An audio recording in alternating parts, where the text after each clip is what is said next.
回の産業まとめ。悪化する中韓ネット論争。騒いだ者勝ちを狙う韓国民間団体。韓国の標的は日本から中国へ。中国と韓国は外交樹立30周年を迎え、今年を中韓文化交流の年として、さらなる文化交流を深めていこうとしています。しかし中国では最近のキムチ起源論争などを引き起こした韓国の非政府組織の活動を問題視しています。特にその中心的存在であるインターネット外交特使、バンクを名指しし、これまでの中国や日本への活動について環球時報が報じました。バンクは当初、誤った韓国に関する情報を訂正し、正しい認識を伝える団体ということになっていましたが、政治色を強めていると指摘されています。2005年に Google に対して日本海の代わりにトンヘを使用するよう強制したキャンペーンが有名です。ウェブサイト about.com に対しては大量の日本海表記変更要求メールを送信し、表記変更を勝ち取りました。これに関してウェブサイト側は、意見に同意したのではなくメールが煩わしかったため、と攻撃に屈したことを明らかにしました。これまでは旭日旗使用禁止や日本教科書の歴史歪曲、日本の政治家の靖国参拝反対など主に日本が標的となっていました。しかし最近では Google に対して中国春節を旧暦新年に変更するよう要求したり、バイドに掲載されたキムチの説明に対して抗議するなど中国も標的となっています。かつて、東北皇帝と呼ばれる中国東北部の歴史研究でも衝突しましたが、中国側はこの論争には勝利したとしています。中国側は、主要メディアが極端な発言や一方的主張の増幅に加担すべきでないとして、自制の必要性を主張しています。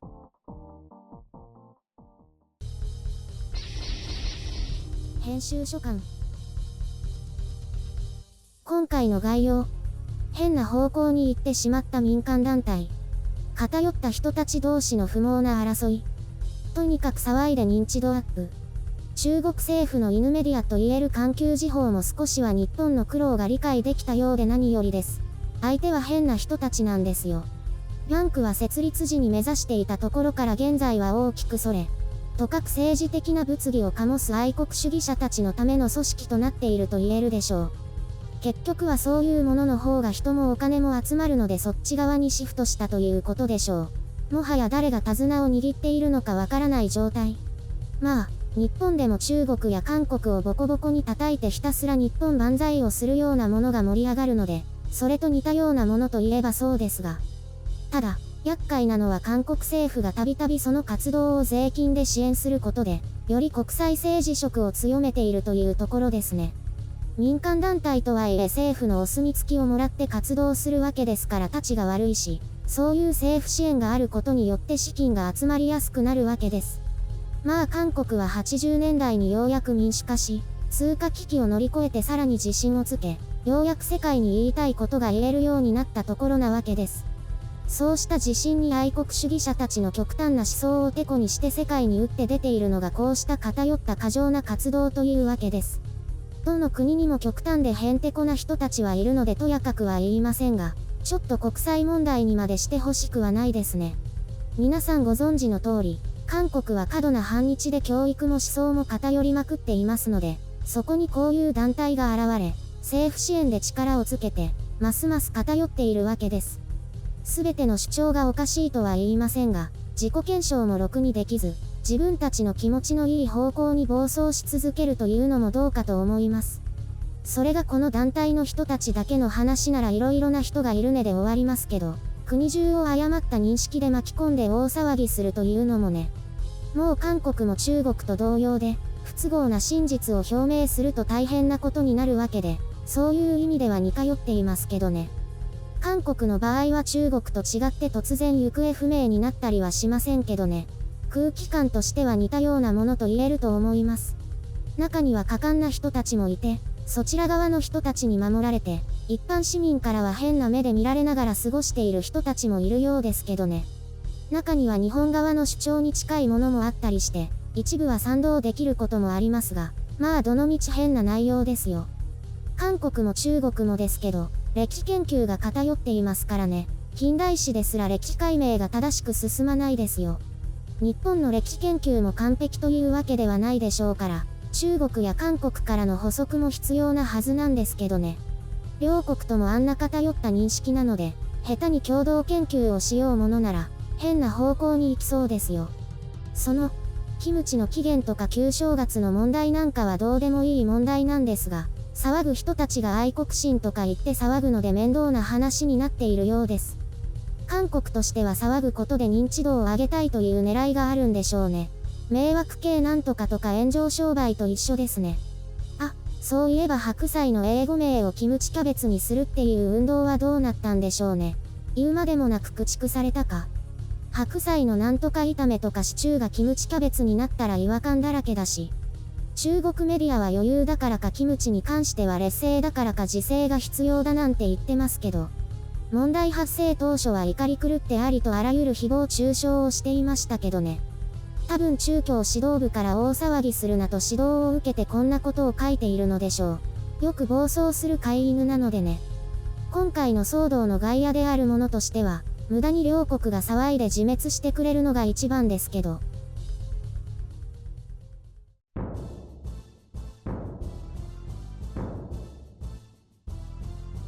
まだやってるの？キムチ論争。下火になってもネットではガチャガチャやってるんじゃないの？中国メディアが取り上げるくらいだから。どっちでもいいのにね。実際のところどうなの？キムチの定義をよく知らないんだけど、唐辛子漬けってことなの？何かいっぱい種類あるじゃん。キュウリのとかでしょ？そうそう。どこからどこまでがキムチかわかんないけど。で、起源が四川包菜じゃないかとも言われているんだけど、そっちは完全にキムチに駆逐されたような状況らしいんですよね。じゃあもう韓国の勝ちってこと？そういう状況に一石を投じたら大変な騒ぎになってるってわけ。どっちが昔からあるの？唐辛子自体原産はメキシコとかで、16世紀にポルトガル船を通じて日本や中国に伝わったらしい。朝鮮へもそこから伝わったようですね。調べてみると、包菜やキムチというのはいわゆる漬物の総称で、中国がキムチは包菜とくくるのもある意味理にかなってると思う。じゃあ日本の漬物も包菜になるの？そこなんだよね。塩漬け保存というのは世界中にあって、それが全て中国からと考えるのは不可能だしね。じゃあ韓国の真っ赤なキムチは何なの？キムチというと唐辛子を使った白菜キムチというのが今の一般的な認識になっているよね。で、結局それはどこが起源ってことなの？はっきりはしないんだけど、多分朝鮮なんじゃないかな。四川の人たちが朝鮮包菜とか韓国包菜って呼んでいたらしいから。はっきりしないからこうなったんだろうね。そういうこと。キムチの認知度ってまだそれほど高くなくて、包菜はもっと低い。だからどちらも主導権を握りたくて争ってるんだよ。キムチっていつ頃からあるの？塩漬け自体は1000年以上前かららしいけど、今の唐辛子キムチは18世紀に入ってからというからまだ200年くらいみたいだね。意外と最近なんだね。もっと古いのかと思ったよ。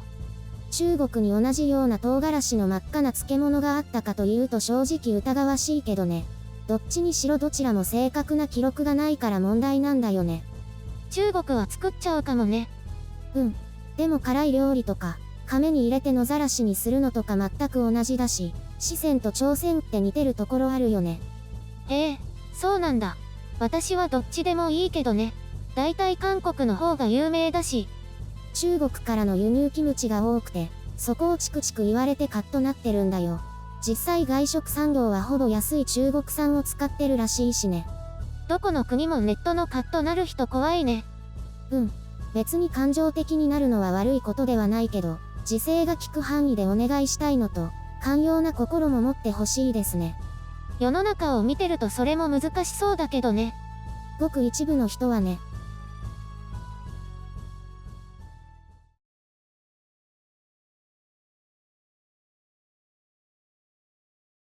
私こうして皆さんの前でいろいろお話ししているけどね、本当は人前で話すのとても苦手なの。でもだいぶマシになったんじゃないの？会社の発表とかはね、嫌だったけどずっとやってると少しずつ慣れてきた。ゆるりんは得意だよね。受けを狙った話とかできるよね。人前で話して笑いを取れる人ってすごいなーって思う。得意ではないよ。緊張するし、グダグダになったりするし。だいたい受け狙って笑い取ったって実際聞いたことないでしょ？あるよ。ほら、海外に行った時のスピーチ動画。あれ私が話す予定じゃなかったからすごくひどい内容だったんだけど、構成は前の人のパクったし。あ、そっちもだけど、事務所でのお別れの英語スピーチの方も。ああ、事務所内はもう気心知れてるからくったらない話ばっかりで、人前で話すって感じでもないよ。でもパッとああいうの話せてすごいなーって思う。私は原稿がないと話せないから。よく練習してるよね。でもそれはそれでもいいと思うけどね。ただ、この脚本とかもそうだけど、表現が硬いよね。そうかな。皆さんにわかりやすくって考えるとこうなっちゃう。へへ。そういえばね、小学生の頃からピアノを習ってたんだけど、年1回の発表会が憂鬱だったな。私もピアノやってたけど、発表会行ってなかったわ。楽譜見なくても完璧に弾けるようになって、大丈夫って自信を持って発表会を迎えたんだけどね。みんなが見ている中、椅子に座って鍵盤に手を置いたら頭の中が真っ白になったの。うわ、やっちゃったね。それで出だしがわからなくなって一つも弾けないの。その後どうなったかは記憶から消されてて覚えてないよ。怖っ。それはトラウマだ。これが時々夢にまで出てくるんだよね。最近も見たよ。セレブのパーティーでピアノの演奏を頼まれて OK したの。ドレスを着たセレブたちが注目する中で、ピアノの前に座ったらあっという間に頭の中真っ白になった。弾く準備してる風を装って時間稼ぎながら、これは夢だから、早く目覚めて、って祈り続けてたんだ。すごいね。夢の中で夢だってわかるんだ。私それはないな。で、起きたらやっぱりってなるの？うん。ほらね、やっぱり夢だ。やっと抜け出られたってほっとする。でも変な汗でベトベト。